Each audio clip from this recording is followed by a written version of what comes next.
Hey guys, my name's Si. Welcome to Cardiff City World. Could you let me know straight away if the audio is loud and clear? Because I had a bit of an issue with my microphone, hence why I'm a couple of minutes late. So I just want to double check. But please let me know if you can hear me loud and clear. Just like say yes, whatever. Let me know, just so I know. So we got lots to discuss, right? It's the breakdown. Welcome to the Breakdown podcast. This is going to be really interesting. And let me tell you something now, right? There is a lot to discuss. The good, the bad, the in-between. But, people need to relax a little bit. Don't get me wrong.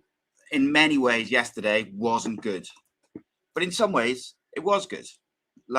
There's some good, there's some bad. There's context to everything. Shall I tell you what was very, very good yesterday? Was Lincoln. They had a game plan. They stuck to it, and they stuck to it real, real well. And because of that, it was very, very difficult for Cardiff City.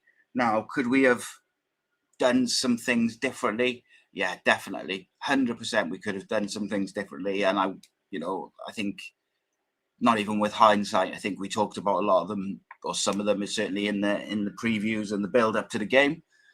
But it's professional sport. It's a team sport. Things happen. Sometimes things don't go your way. Some days are more difficult than others.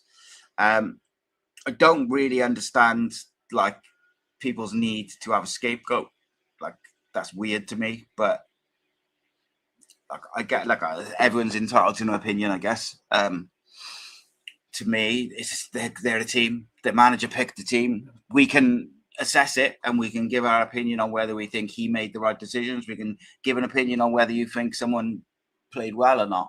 But the need for it to be somebody's fault, individually, is a bit weird to me. But anyway, we'll talk about it all. One of the things I want to talk about actually is the atmosphere in the stadium, because that is something which I've mentioned a couple of times, probably in the last couple of months. I am worried about it, because that stadium, when it's rocking, it's a great place. But a lot this season, it's almost like we're waiting for something to happen before we get loud and behind the team. And I say we because I'm part of the part of the audience, part of the crowd. It is a weird thing to me, but yesterday, I just thought the atmosphere wasn't great. Considering I thought the Lincoln fans were, but it's always the away fans. They've had a long trip, they've had a few beers, and it's going well for them. I don't know. It's a weird thing. Let me know what you think about that. Have I got that wrong? It just feels like the atmospheres haven't been that great. But then, maybe that's part and parcel of being relegated, and there's a frustration there because of it. Who knows? Maybe we'll come back to that, circle back to that a little bit when people can have their say on it and their opinion on it. In terms of the game, I thought Lincoln done a job on us, and they did a job really well. It was really interesting in some of the build-up content which I did, and some of the stuff which I did with Jake. I had alluded to the fact that I thought that they were going to go to a back three to sort of deal with some of the things that we do very well, or we've done very well in the absence of Yusuf Salic. And there was one Lincoln fan who said, we don't play back three. And I was I didn't respond in the end, but I sort of was thinking, yeah, I didn't say you do. I said, I think you will. And they did. And it was a bit of a masterstroke from them, because it kind of nullified what we've been very good at. And I think Jake said in one of the videos we did last week, and we talked about it, is the one thing that he was worried about, that if we did might cause them a problem, is if we popped it about really quickly and we had those rotations of movement and we moved the ball quickly. But I just never felt like we really were popping it around with zip, and with that intensity. And intensity was a big thing for me. I do think this team, generally, we lack a bit of physicality. And I think you missed that, particularly with no use of Salic. You do lack a bit of physicality. But I think that game yesterday was winnable without use of Salic, if that makes sense. but you had to do certain things in a certain way to allow it. And I thought, in many ways, we played into Lincoln's hands a little bit, putting the ball in the air for crosses, plays into their hand, playing through the middle a lot, played into their hands. We needed probably to get it a bit wider and quicker, and then, address certain things. But it is a problem. And I think, look, you can't ignore our record versus the top six, or the sort of the playoff chasing sides, if you like, is not as strong as the rest of the games. But on the flip side of that, we have got to play a few of them still the second time. And I think overall we're in a good position. One thing to remember is 7 days is a long time in football, particularly in the EFL, in a 3-game week. Lincoln have got a tricky trip to Exeter on Tuesday for their second away trip in a couple of days. If they slip up, I'm not saying they will, they don't look like they will, but they might. You never know. You see it so often. Teams raise their game and then for a big game, and then they slip up in the following game. You look at Plymouth. Plymouth raised their game against us and a few days later dropped points. They lost at home to Exeter already this season. Like, it's not unfathomable that they drop points to Lincoln. So all the Cardiff must do is go and make sure they don't make any silly mistakes. You have to do what we've done all season, which is respond when we've had a subpar performance, when we've had a subpar result. You can't ignore some of the issues. I think physicality is definitely an issue which needs to be addressed in the summer. Football, modern day football, you look at the Premier League, there's like most of the top teams are full of athletes, full of big, strong, physically strong, technically decent footballers. It's the kind of way football's gone. So I think there's areas to address. It wasn't just a physicality thing though. Like, we didn't adapt. In my opinion, we didn't adapt during the game. I thought first half, I thought was all right. I thought we were the better side, but we didn't create a lot.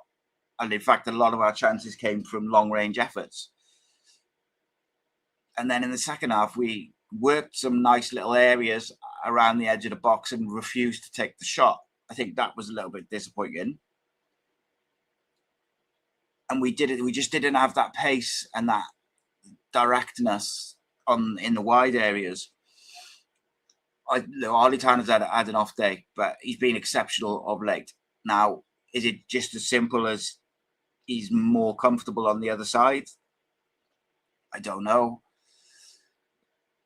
It seems weird, but like, if a player's very comfortable on a certain side, sometimes it can be difficult for them to adapt. He was in good form, but we talked about it in the build-up to the game. There was definitely a bit of an elephant in the room, or a difficult decision for the manager to make, because you had Wintle kind of has got to play because he's the glue. Alex Robertson's been in top form, so he's got to play. That's your pivot. And then you've got Ruben's fit again, has been really, really good since he's come back. Joel Caldwell's been in exceptional form. Amari Kellyman has been a bit of a revelation since coming into the middle. And essentially, you had to fit those three players into two positions. Then in the wide areas, you had Ollie Tanner, who's played a lot of football since his injury, since coming back from his injury, hasn't had a load of break, but has been in electric form. So you want him to play, you want him to start, but you're moving him. Kean Ashford, I think, probably deserved to retain his place in the starting lineup, or at least is very unlucky to be dropped or rotated. You've got Scanlon chomping at a bit. Obviously, with Isaac Davis out at the moment for a couple of weeks, you haven't got any real lightning pace. And he chose to go with Kellyman in the wide. Now, I think for me, and I'm not saying this in hindsight, like I said it in the build-up, I felt like it needed to be Kellyman through the middle, as the sort of false nine or whatever you want to call it, and then one of the Colwells behind him. Because I feel like Kellyman's fine wide against certain type of opposition. He's not electric pace, but he's got very quick feet. However, against a physical team with two very experienced wing backs, full backs in reach, and the other guy whose name I can't remember. Like, they're both very experienced, and I felt like Kellyman wasn't going to get much joy there unless he had someone like Scanlon with him on his side who was going to, or maybe Kpakio, who's going to like be electric pace to overlap. And it just all became a bit congested. It all became a bit slow. But I think I was more disappointed with the lack of adaptation in-game than I was the starting 11. I could understand why he went with the starting 11 he went with. Like, I fully can understand him wanting to get all those players in. They're all in form. They've all done well. And they're all dangerous, creative players. So I can understand trying to get Tanner, Kellyman, both Colwells, all in the side. By the hour mark, it was clear, like, we needed a bit of pace out wide, and we probably needed to change it up a bit. If you're going to play with a kind of false nine system, or a system where the striker is going to drop in, and remember when Callum Robinson came in, he didn't play as an out-and-out striker. Like, they were all dropping in to have a defeat. You have to have people who are going to run in behind with them. And we took off Joel Colwell. Alex Robertson was playing a little bit deeper to get on the ball and try and make something happen. So we didn't have a threat like in behind, and we didn't have runners breaking lines with their off the ball movement. It's difficult. Now, Lincoln are on an incredible run, and they did a job on us. And not only did they do a job on us in terms of this is the plan, this is how we're going to make it difficult for Cardiff, but they were absolutely ruthless when they broke, or when they, like, when we gave the ball away, they went, and they were ruthless with their finishing.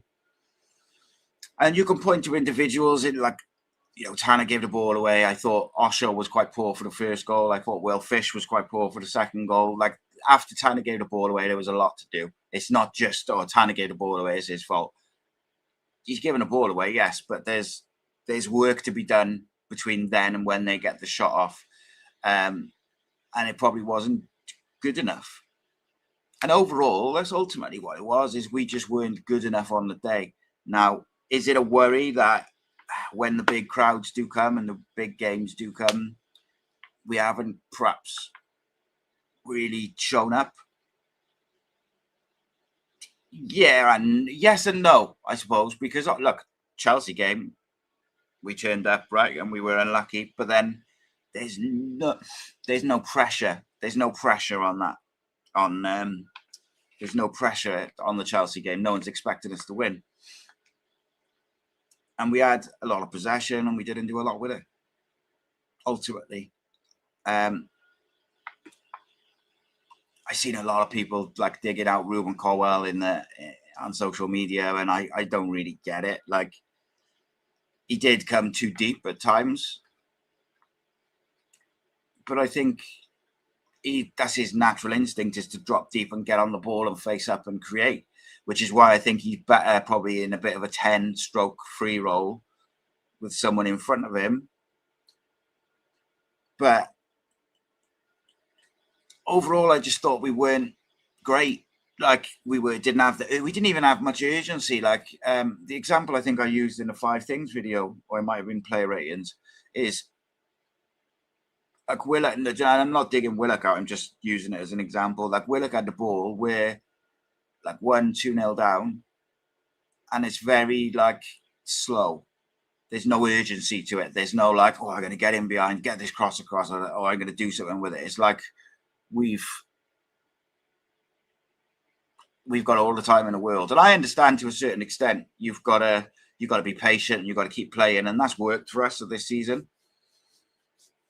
But look, if we slip up on Tuesday, we're going to make this a lot harder than what it needs to be. If we win on Tuesday, by the way, the gap between us and Bolton is back up to where it was. And there's a little bit more comfort, But I saw another thing I've seen on social media has been mad.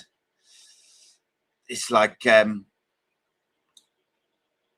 people saying like Trott needs to come out. Like I gave like spoiler, Nathan Trott among others. Not many people got any. Well, no one got a decent rating in fairness, but like Nathan Trott did get a low rating from me. I thought his distribution, particularly in the first half, was poor. I thought he could have done a little bit better with the first goal. I think it was. But like Nathan Trott has saved us so many points this season, and there's not a chance he gets dropped. Like, and I know should he, and I find it remarkable that people would think that. But then, like I said at the very start of the show, people do seem to see, or do seem to think that it's got to be someone's fault. Like, it's bizarre. But and I think like what as good as this new system has been, or as good as the adaptation has been without use of Salic, I think what yesterday did show that it's horses for courses, right? What we did need yesterday, even if it was off the bench, was a out-and-out striker who was going to occupy the centre-backs, even if that meant it wasn't going to get much of the ball, wasn't going to get much opportunities because there was three good physical centre-backs, but they would occupy them and create space for other people. And I think that showed that. But then, another game, maybe Barnsley Tuesday, who knows? Like, this system will work fine and we'll probably, we'll score a lot of goals. We've done it many times. It's weird. Like, but I would say, look, my message to people would be, don't panic. I would also say that maybe the record against the Big Six is part of the learning curve for some of the younger players. Like, it's high pressure situations, and maybe they're getting to grips. And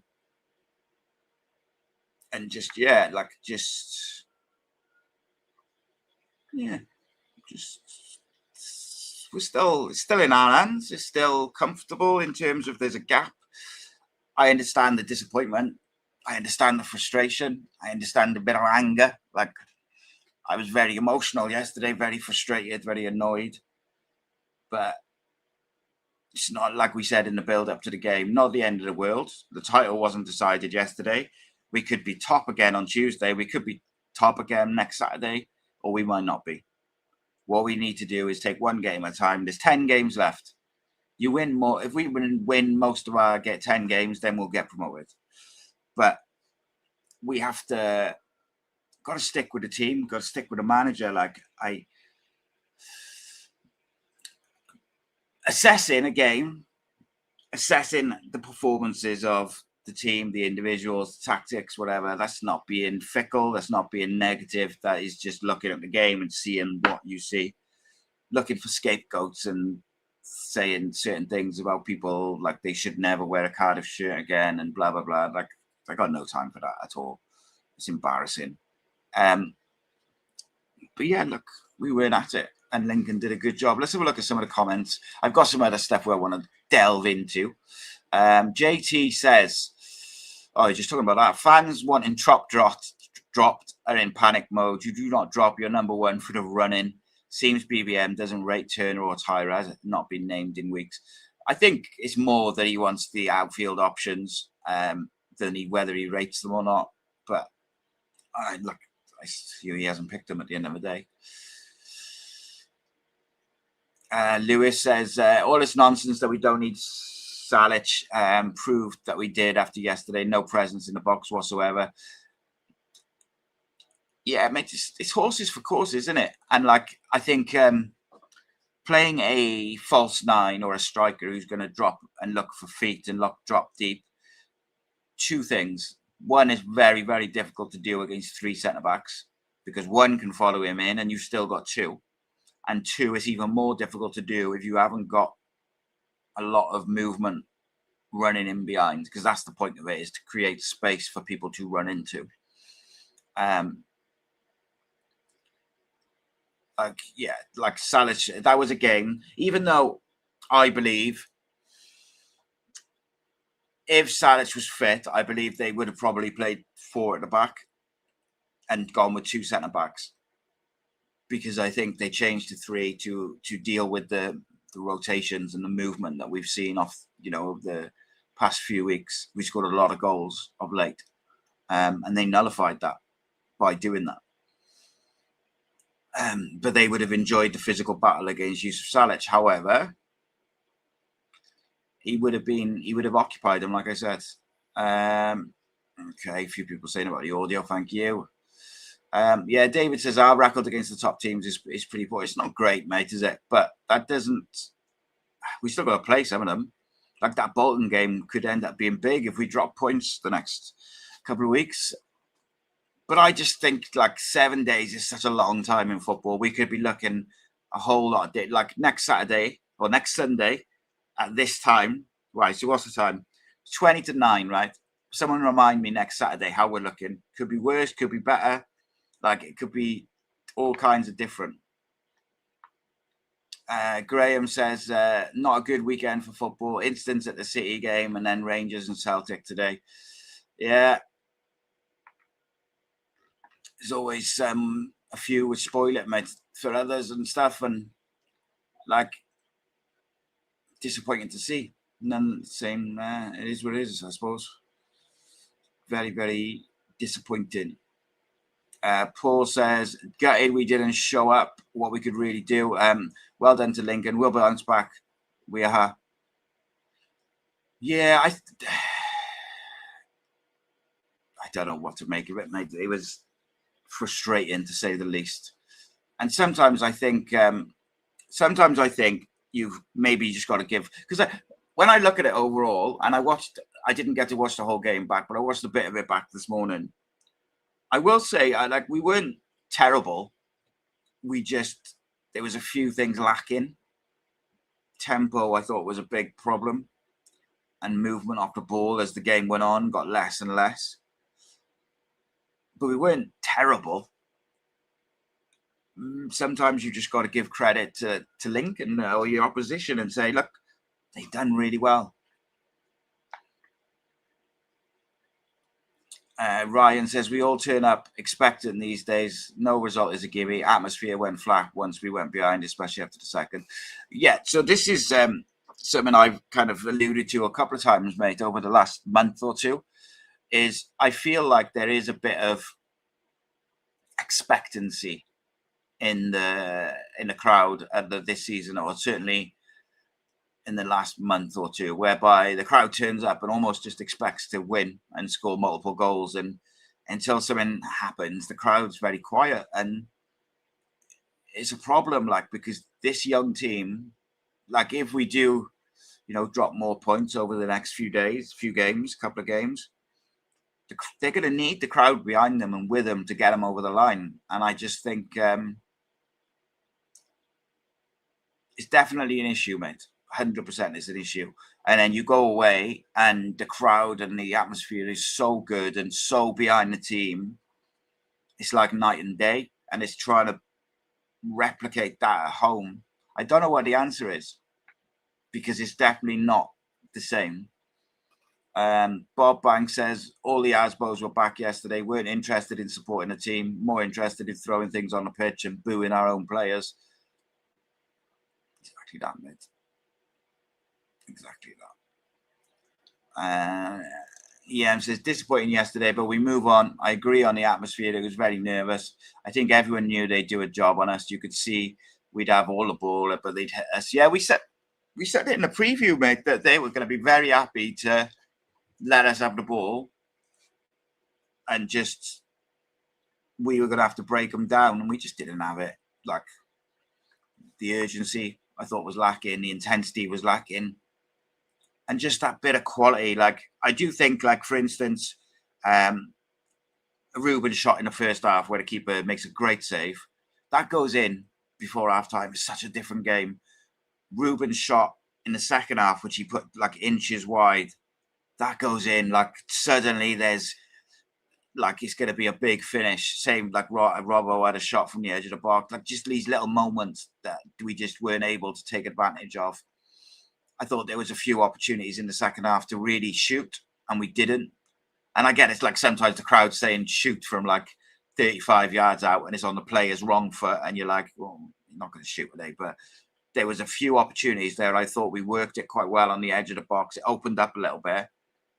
Two players who are good at shooting as well, and we didn't take it on.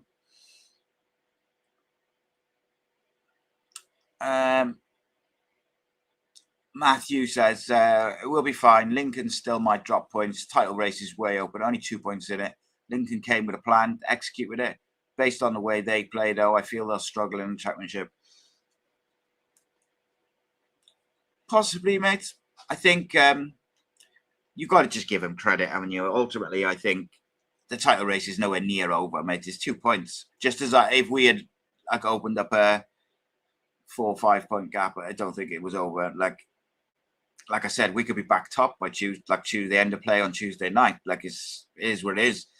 How many times do you see big game, teams lift it, they get the result, and then a couple of days later they drop points in a game they shouldn't? Now, you know, Lincoln deserve to be where they are. We deserve to be where we are as well, though.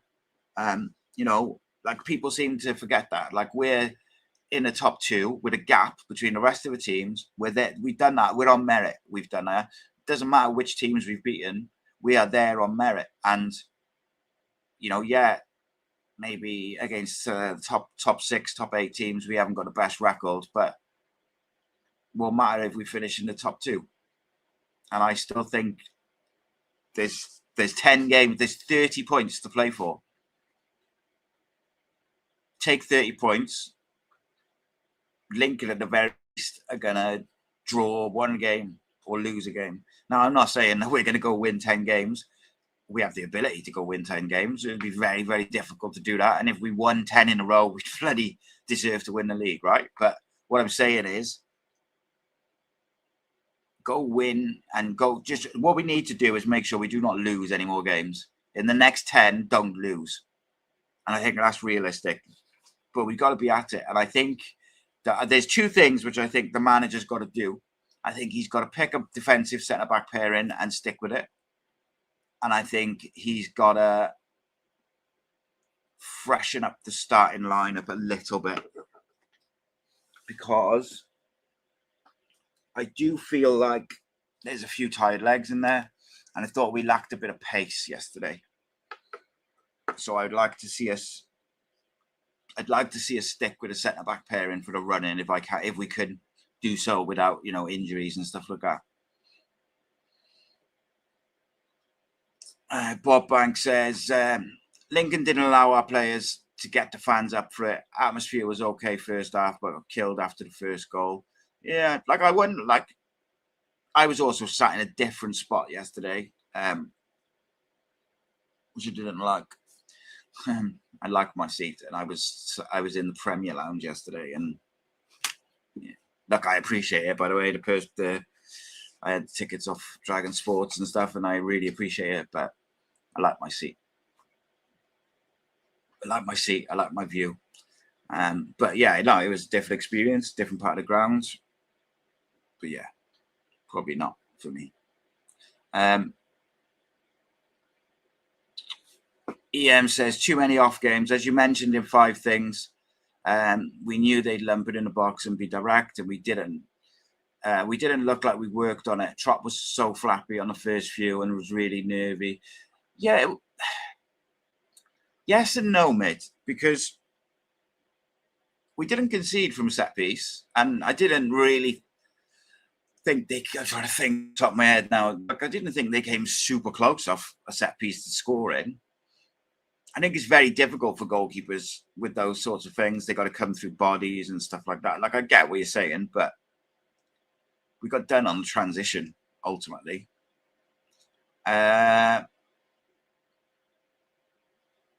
That's interesting. Gav says he watched the Celtic Rangers game today. Very bad football teams. We play better football than the pair of them put together. Yeah. And the thing is as well, is as you go up the leagues, that type of football goes further, if that makes sense. Like you look at what we did to Burnley and look at how we performed against Chelsea. Like I think it will see us in good stead. We need, like we will need some physicality in the summer. And equally, the manager needs to have, well, I think it's quite harsh. Like I said it, like he's got to have a plan B, like he's got to change it. But in fairness to him, we're probably using plan B from the start, right? Because if Saric never gets injured, you're looking at plan B in action. So really it's like a plan C or D. But I would like to see us do something different. Like, so here's a hypothetical for you. During the game, now I'm not saying I wouldn't have started. I would have absolutely, you have to start Ryan Wintle. But during the game, once it became very clear, so say just after halftime, when it became, especially second half, it became very clear that they were going to sit in. Their block had gone from probably a mid to low block to a low block in the second half. And they were waiting for us to lose the ball and then hit us quickly, directly on the transition. They weren't really trying to play out from the back. They weren't really trying to play through the thirds in the second half. So could we have sacrificed Wintle and put Robertson into the 6 and kept Joel on, done it that way, and tried to get some pace out wide and varied it up a little bit, put Kellyman into the middle? Like, could we have changed something? Could we have been riskier? Could we have been more, like, just tried something different? Like, and I felt like at times some players chose to keep the ball rather than take a risk. And ultimately, sorry, I'm looking for something. I apologize. Ultimately, when you're losing, or it's a big game and things are going against you, or what's happening is not working, you have got to take a risk. You've got to do something different, or you need a bit of magic. And one of my biggest criticisms of previous managers over the last few years has been making and forcing players like Ruben and these creative players,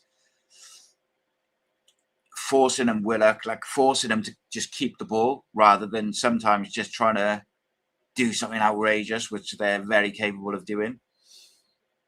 And I don't think Brian Barry Murphy, by the way, is telling them to do that. I just think for whatever reason, they played with a little bit of fear yesterday in terms of what they were doing. And maybe it's because it was a big game. Maybe it was because it was top versus second and they didn't want to be the ones to blaze it over or take a risk and lose the ball. But I would have liked to have just seen a bit more bravery in that element of things, if that makes sense. Matthew says Skabala's done an unbelievable job. Manager of the season, no doubt. But at the start of the season, I'd have been more than happy with the playoffs. We're in the top 2 and we're 8 points clear. Yeah, we're doing fine, mate. It's difficult. You know, we've lost for the first time in a long time. Well, first time in a very long time, we have lost 2 games close together. Every time we've lost the game previously, we've kind of gone on a bit of a run, haven't we? So it is difficult. And I think it puts pressure on Tuesday for sure, because you can't let Bolton and Bradford like back in the door. Like, you just let them in. If we do not win on Tuesday, we let them in. And that just ramps up the pressure. You put Barnsley away on Tuesday by hook or by crook, whether it's 1-0 or 5-0, put them to bed, get 3 points, and it just kills their belief a little bit, because they are buzzing now because Bolton come back from 2-0 down in like the 88th minute. They're flying confidence-wise. You got to kill that a little bit by going to Barnsley and doing a job and just being a professional and winning. Doesn't matter how. Like, of course, I would love to see us go up there and batter them, but I'll take a scrappy 1-0 all day long. Clean sheet, last-minute winner. Although I don't know if my nerves or my heart will take a last-minute winner, but still. Paul says, gutted we didn't show how good we can be. I thought BBM got the lineup wrong, tinkered with it but we were too tippy tappy. Credit to Lincoln, heck of a run they're on. Were they the better team? I don't think they were, but they were the more effective team ultimately, and that's what it's about. It's taking your chances. We created chances, like didn't take them. We got into good positions and didn't do something with it in those positions. Lewis says we lost 2 of the last 3. Tuesday is now massive because you don't want to let Bolton and Bradford back in. Yeah, I agree, but the reactions have generally been good.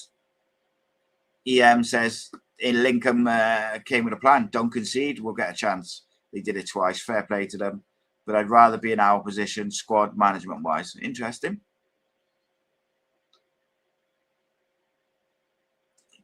Paul says, I thought only one team wanted to play football, and that was us. I mean, mate, it's been like that majority of the season, but probably Doncaster. Who else? Bradford when they came to our place, not so much at their place. A few teams have tried to play, but most teams have not. Why would they? As well, you've got to have a plan. Ryan says Lincoln lost Exeter at home already this season. Yeah, that's no gimme for them. And they'll be tired and they'll have to rotate a little bit, or they run the risk of being a bit tired.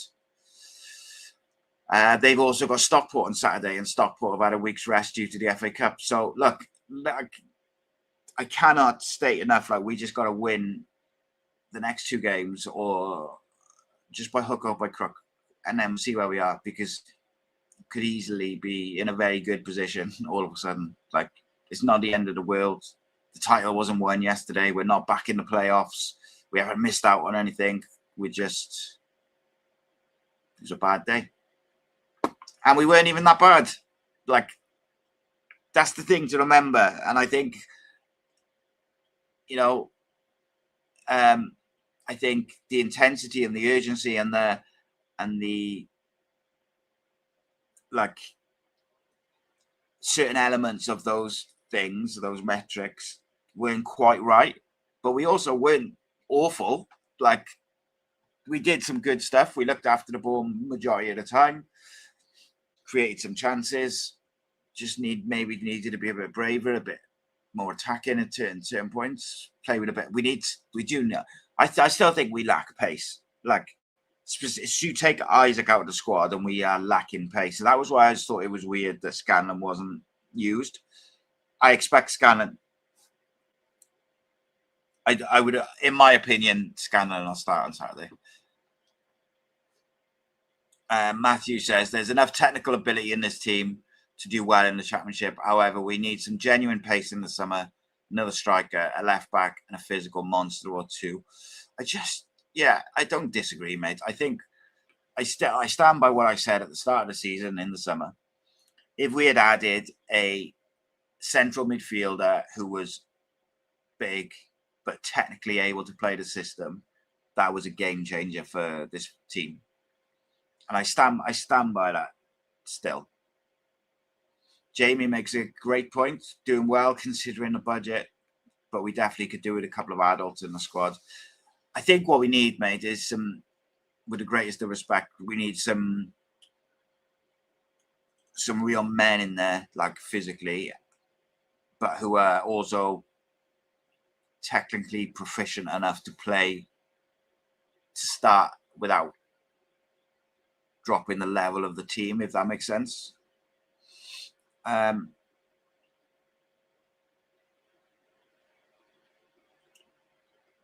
Graham says, at one stage we had 5 players playing into each other on the wing with 1 person in the box. Yeah, we just didn't get the players in the right areas, did we? David says Tanner looked tired to me. Yeah, I thought he looked frustrated after about 20 minutes, mate. Matthew says we lack pace out wide. Only Davis has blistering pace. None of the other wide options have it. If we had pace out wide, we beat that Lincoln team. We just didn't have enough in behind. Yeah. It's hard to disagree, mate, but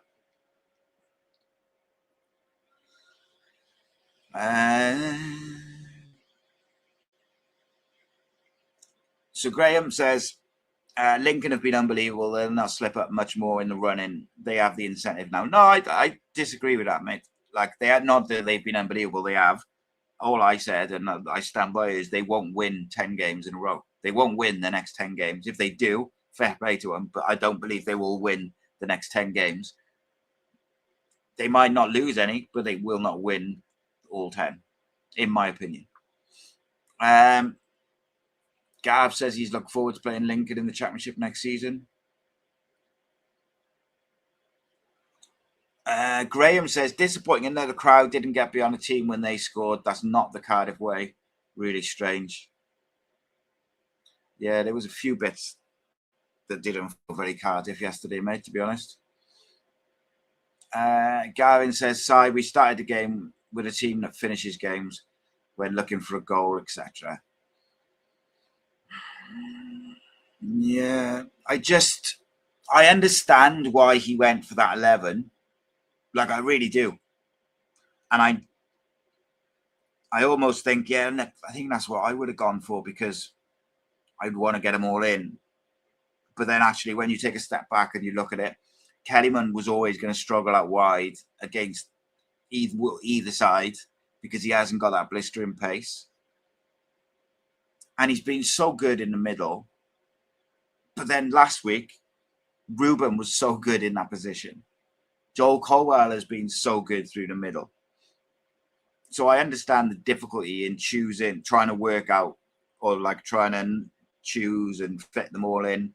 Ultimately, I think it comes down to he didn't want to drop Joel. He didn't want to drop Ruben out of the side. And he wanted to get Kellyman back into the starting 11 after he missed out last week. And he was somewhat...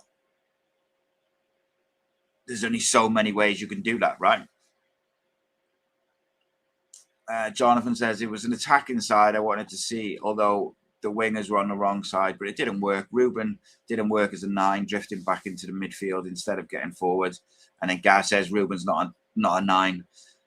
Well, he can play the false 9 as long as you've got runners behind. But I think Kellyman's much more suited to that role, because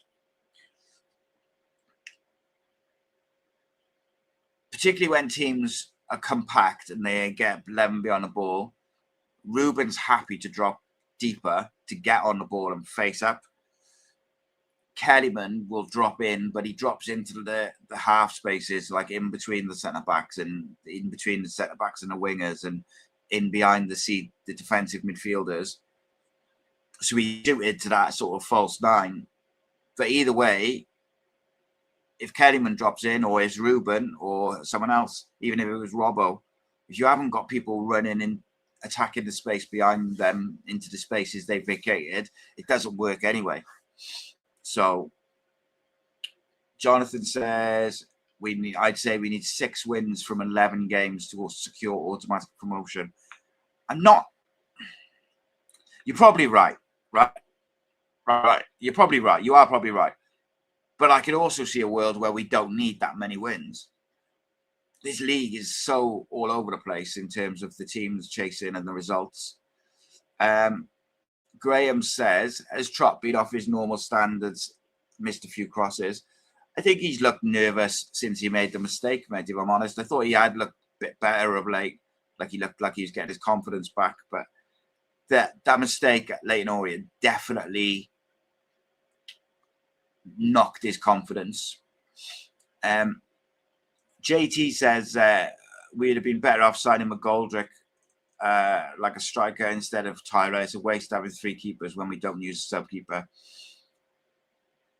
I think, yeah, I don't disagree. And I think ultimately, I think if the manager didn't fancy Robbo, as he doesn't really seem to, and with Salic out for an undetermined amount of time, I do think he's close to coming back. But like, if he was out for an undetermined amount of time in the end of January, you do think, like, could we have got someone in, even if it was on the short term, to bolster the ranks? I don't know. Like maybe they're happy with Kellyman playing through. I quite like Kellyman through the middle. So I just think just because yesterday it didn't work doesn't mean that suddenly hasn't scored a shed load of goals for us. Like that doesn't change how successful that system has been and that the personnel has been playing that system. But we do need another plan.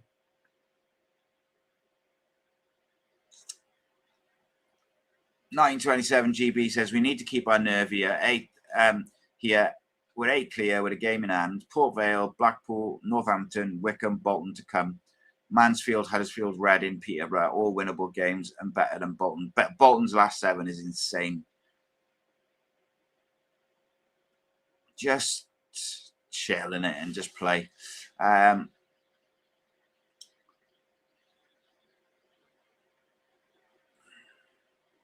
Interesting. JT says, I bet the house Lincoln finished bottom in the championship. You can't succeed in the championship with 23% of the ball.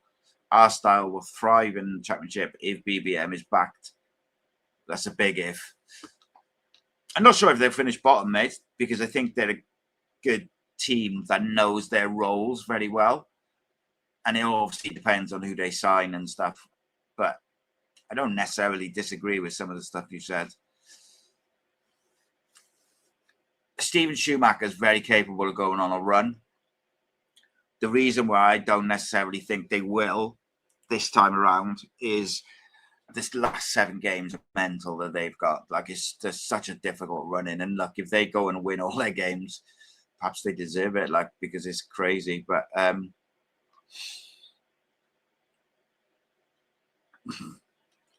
Jonathan says Trott's been nowhere near as good or confident since his mistake. Everything looks more rushed for him. Yeah, it's natural, isn't it? Bob Bank says similar to what I just said. I didn't see that, sorry, mate. He says Schumacher won 11 of his last 12 with Plymouth a couple of years ago to gain automatic promotion. We have to have the mindset that he's going to do it again. 100%. You've just got to have the mindset that we're like, you have to win every game. And we just got to take it every game as it comes and treat it like a cup final. Just, this is must win, go win. And when I say treat it like it's must win, I don't mean panic. I mean, tactically, BBM's got to have a plan and he's got to have a backup plan. He's got to go for it and he's got to be secure at the back. And I do think, and I was speaking to someone who's been involved with football a lot over the last 15, 20 years. And I was talking to them this morning about this switching of centre-backs. And he said he was surprised at how well it's gone for us because having a settled centre-back pairing is so important. And I'll tell you something, Lincoln, when Hamer and Sonny Bradley, very rarely do those two not play. And they play the same sort of spine most games.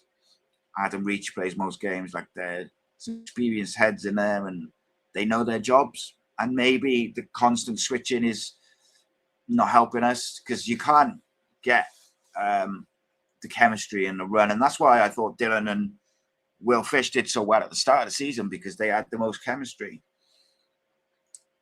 I thought Osho and Dylan Lawler were very, very good last week away at Doncaster. Is that a pairing he's going to sort of go with? I thought Dylan looked good when he came on. A little bit of a cameo. It's difficult, isn't it? One is duels and stuff. But do we think maybe... Right, so here's a question then. With Osho's recent form, is your preferred partnership still, and I speak generally because most people said this, but would you still go Lawler and Fish? Would you change it up a bit? Chambers and Fish, Chambers Lawler? Like, what's your partnership pairing if you had to pick two which are going to play majority of the games now for the rest of the season and you were going to kind of stick with them? Bob Banks says, always remember when we beat the Jacks with Bellamy scoring under Dave Jones, both going for promotion, and I thought we'd won it that day. We won the battle, but they won the war that season by going up. 100%, mate. And nothing was decided yesterday. Like, they didn't win the title, and if they think they have, that's an error on their part. Like, we have to go and do the business now. We could be top by Tuesday. Like, let's not forget that. We could be top. if things really went our way in the next 5-6 days, we could not only be top, we could have a bigger gap than we had yesterday. If they were suddenly lose 2 on the bounce, I don't think they're going to lose 2 on the bounce, but we just got to go and do the business. And I think Tuesday's going to be edgy for a little bit, and we've got to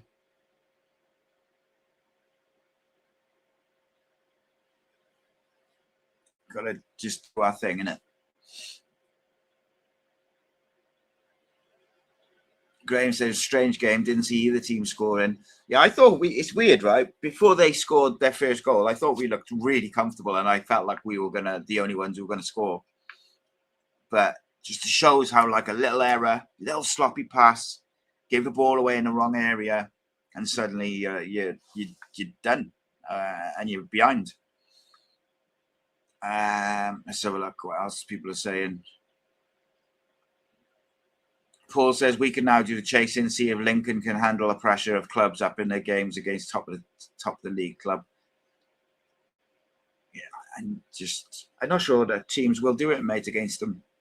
With the greatest of respect to Lincoln, like, and I don't mean this like as a dig either. Like, for whatever reason, teams and referees have done things differently when they've played against Cardiff. You only got to look at Plymouth the other week. They played us on the Saturday lunchtime and played out with their skins. Put their best performance of the season by far. And literally a couple of days later, they lost to Luton. And it happens. Like, for whatever reason, teams have upped their performances against us. I'm not going to get into that. Graham says, do we start Robbo on Tuesday? I wouldn't, mate. Honestly, like it's nothing against him. I would go with Kellyman through the middle. I would give Tanner a rest, and I would have Isaac. I'd have Kian on one side, and Willock on the other side. Kellyman through the middle. One of the Colwells in the 10. Robertson, Wintle. Scanlon left back, Pacquiao or NG, depending on how edgy is. And then I'm going Lawler, Fish, probably. That would be my team on Tuesday. I just think Robbo struggles to play the way we want to play, mate. And unfortunately, this time of the season, I'm not sure that we can afford to switch it up. But he has got a lot to prove. And maybe some fresh ideas would be the right thing to do. I don't know, mate. Yeah, maybe. Gav says Lincoln kick off at 12:30 on Saturday. Advantage them if they get 3 points. It does put pressure, doesn't it? Unless they slip up on Tuesday. But also, it can work the other way as well if they slip up. Dylan says certain views from people are acting like the season's over. We got plenty of games left. One slip up from Lincoln, we could mean we're top of the league as long as we do our part. 100%, mate. I've been saying it's like bizarre. David says even with 5 at the back, Lincoln seemed to have a man over in the midfield too. Well, that's because they played they got 11 men behind the ball, mate, all the time. Like, they were so quick, and that's the one thing you got to say with Lincoln. Every single player is so disciplined behind the ball as quick as possible. They all shuffle together. They all move together. They're all talking constantly. The gaps between each player, each unit, like the gaps are so small. It's very difficult to even get a bit of space. And I just think they're very, very good at it. And you got to move the ball quick to deal with teams like that. And we just ultimately didn't move the ball quick enough. Jonathan says when Trott was at his most confident and at his best, he was drawing attackers in, taking it round them and playing them, toying with them. I think he's got that mistake playing it. Yeah, 100%, mate. And that's natural, mate. Especially now as the season ramps up. Like, you don't want to make that mistake again. EM says Lincoln at the top of the league. Can they handle the pressure? It's a different kettle of fish to chase it. It is different, mate. Reese says a lot easier to do that as a keeper when it's early doors in the season. Harder, maybe, John, to do.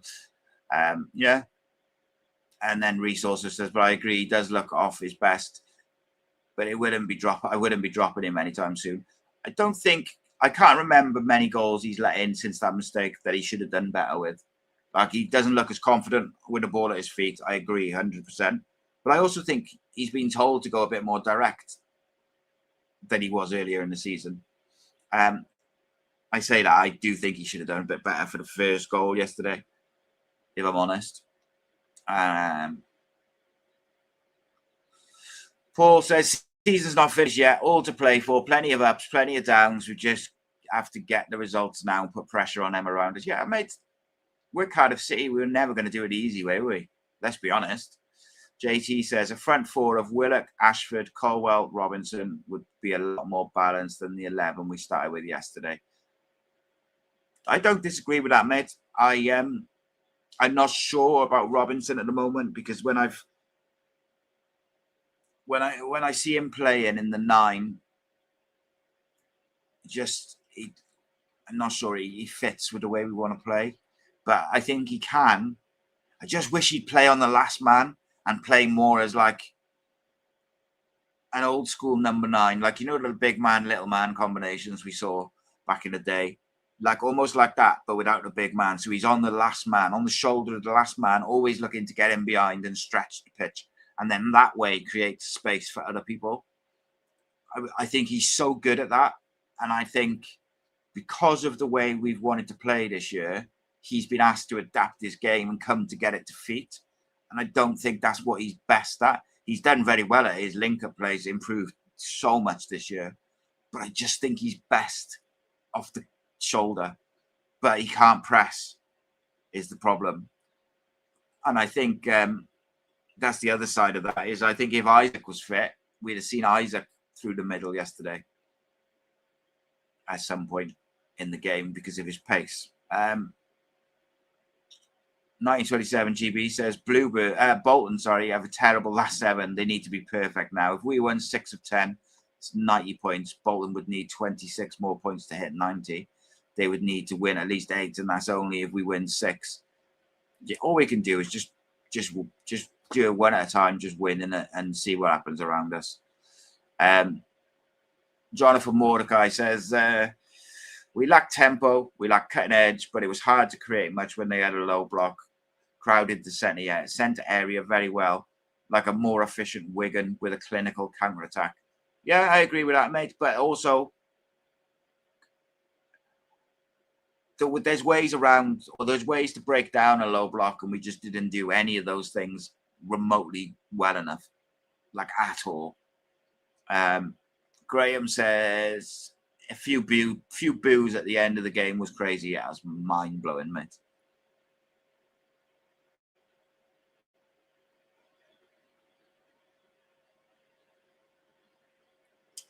There was 2, wasn't there? But you are right. Tanner made. It was Tanner who forced the great save, wasn't it? And then Ruben had another one. But yeah, like, we were very good at times and not so good at other times.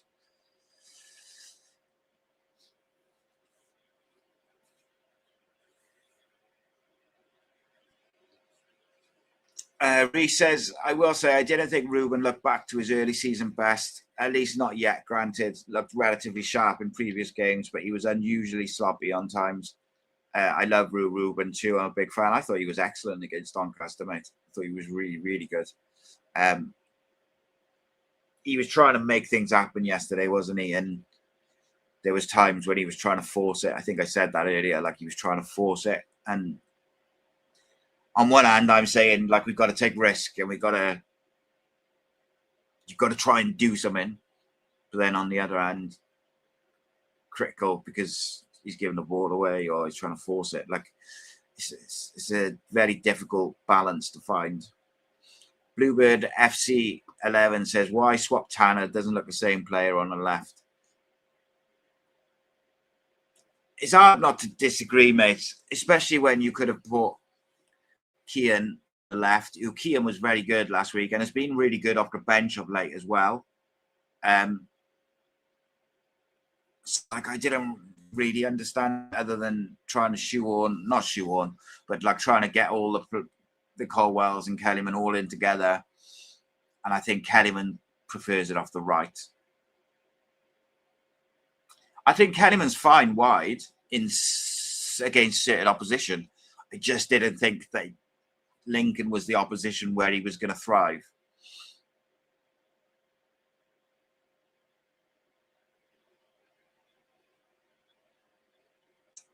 Let's have a look. Bluebirds 11 says Osho and Fish didn't work well. Yeah, probably. I think they probably don't complement each other as well. I thought Osho and Lawler really complemented each other well. I think the most balanced centre-back pairing we have is Fish and Lawler. I think their chemistry is so good and they do the opposites almost to each other. Yeah, maybe. Sometimes it's chemistry in it with centre-backs. Paul says, side question, do you think some of our players look out of form? Interesting. I think some of our players, a couple of them look tired. Like, I think Joel Bagan looks tired. I think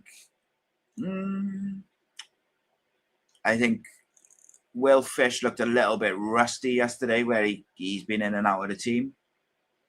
I think Kapakio looked maybe like a little bit like he hadn't played for a while, although I thought he was pretty good, or decent, should I say, not pretty good.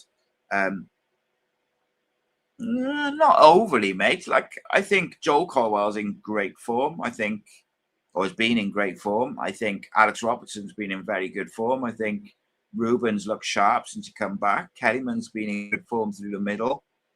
Tanner's been in good form. Willock maybe is like, yeah, he was in really good form, wasn't he, after Christmas, and maybe he's sort of eased off a little bit. I think Kean looks pretty sharp. So I don't overly think they look out of form. Like, in fact, I think a lot of them look in decent nick. It's an interesting stat. Reece says Osho's been involved in 3 out of the 7 losses. He says he was poor for the first goal and not good enough with the ball at his feet. I love the guy's persona and I wish well for him, but he's 4th choice centre-back. Chambers 3rd. I don't think there's a great deal between him and Chambers, if I'm honest. I think they offer different things in a different way. I could make an argument for either. Honestly, mate, I really believe that Fish and Lawler is still the best combination, but I don't think in the run-in that BBM will go with a 20 and a 22-year-old, even though I think he probably should. And I tend to agree with you where you've said I've got a funny feeling we'll see Dylan and Chambers on Tuesday. I actually don't like them two together. I don't know what it is. They make me like it just, yeah.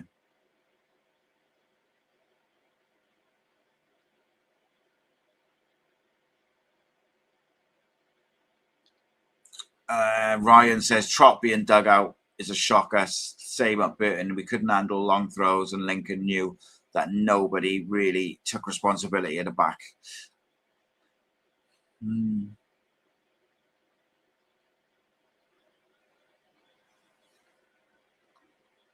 Geraint says if we go upside, we definitely need 5 established championship players. Otherwise, we'll struggle.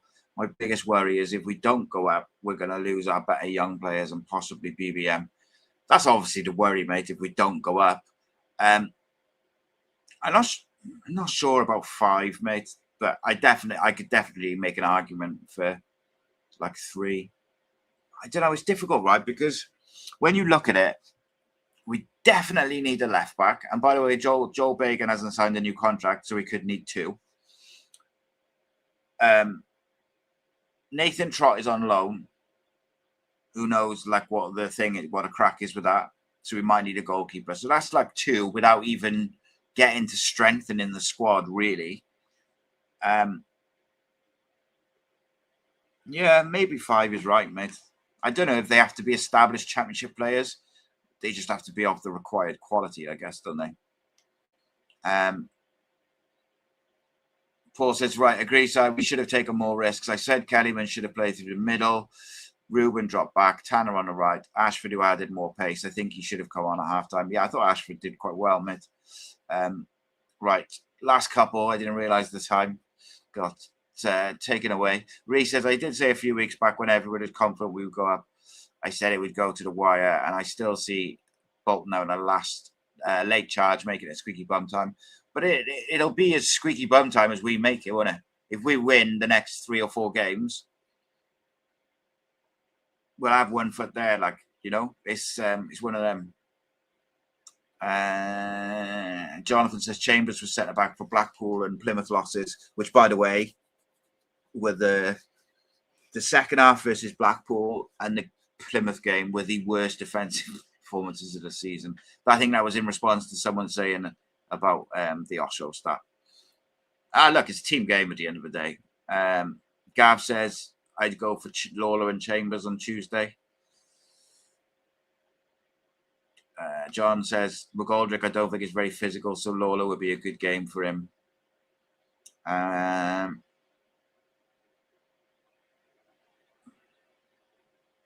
Gav blaming Ruben, look, terrible. He says we didn't lose a game when Ruben was injured. Now we've lost. Now he's fit. We've lost 2. Disgraceful. John said Ruben was good v Doncaster. Just don't think he's a 9. He wants to be in midfield too much. Kellyman offers an outlet while playing there. Yeah, I agree with that, mate. I do. I really do.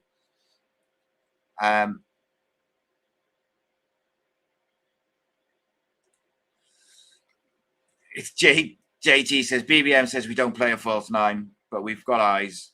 Both Kellyman and Colwell drop into midfield when playing up top. Yeah, that was a weird one. Do you know what, as well? Like, it's not just those, but even when Robinson plays, he drops into the midfield. So I think it's one of them, isn't it? It was a strange comment. Yeah, I agree with that, Adam. He says Fish and Lawler got to be the partnership in the majority of the games. They really should be, mate. Even though they're the youngest pairing, I think they're the best pairing. They've got the most chemistry. And I think they make us the most secure. It's no coincidence that we went on that run of not conceding a goal from open play when they were playing. I'm going to fly through some of these guys, so I apologise ahead of time if I've missed your comment. Dan says he's the one who's been blaming Ruben all over social media. Nasty boy. No, I'm only joking, of course. He says, I think we really missed NG. Been so good lately, and he just adds some experience to the back line. Like Ronan, but he's weak in reading of the game at times. And sometimes finding blacks. I thought Ronan did all right yesterday, mate. I got to be honest. I do agree with you. I think we missed Perry's experience, and he's just got that bit of nous about him, haven't he? And he's been in such good form. But I thought Ronan did all right, considering he hasn't played much. Adam says Lincoln and Bolton kick off early doors Saturday, so that's why it is so important to win on Tuesday. Because if we lose Tuesday, and then they win, like, that gap is right down and no more game in hand. So we got to make sure on Tuesday. I don't care how we do it, just win. Hopefully NG will be back because Cleary's real. He's decent.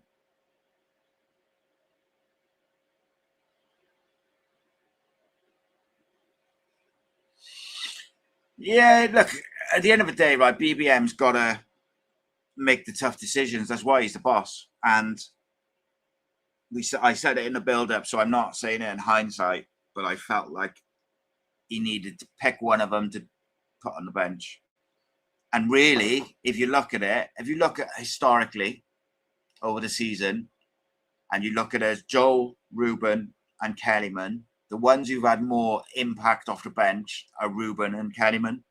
Joel, I think, doesn't always have the same impact when he comes off the bench. So with that in mind, he probably should have gone with one of Kellyman or Ruben and put the other on the bench. But I understand why he tried to fit them all in. I really do.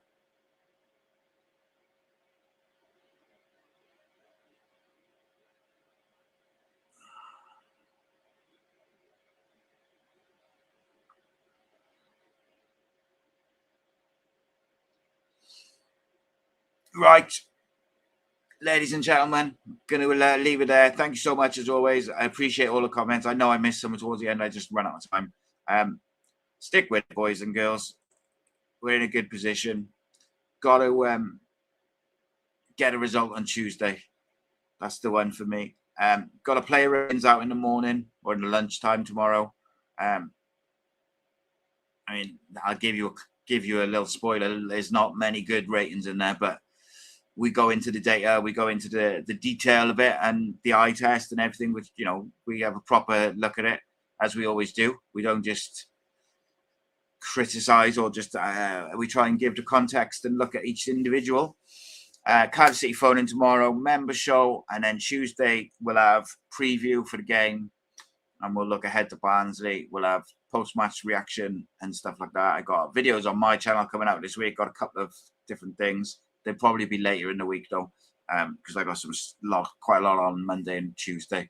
But as always, make sure you like, share, subscribe. Please spread the word about Cardiff City World. 7 days a week, Bluebirds content. Keep the faith. The Blues are still going up.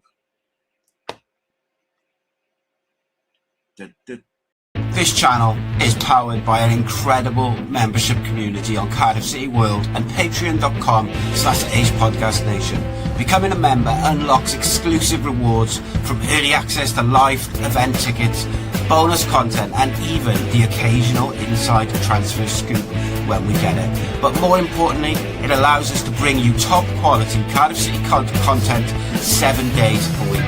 Across those 7 days, we're talking match previews, exclusive interviews, instant match reactions, the breakdown podcast, tactical deep dives, the spotlight series, Bluebirds Rewind, Academy Focus, and just so much more. Led by myself, backed by an army of passionate Cardiff City fans, this is content created by fans, for fans, balanced, professional, and 100% all about the club we all love. If you enjoy what we do, then join the community today and support what we are doing as we help to keep Cardiff City World flying high.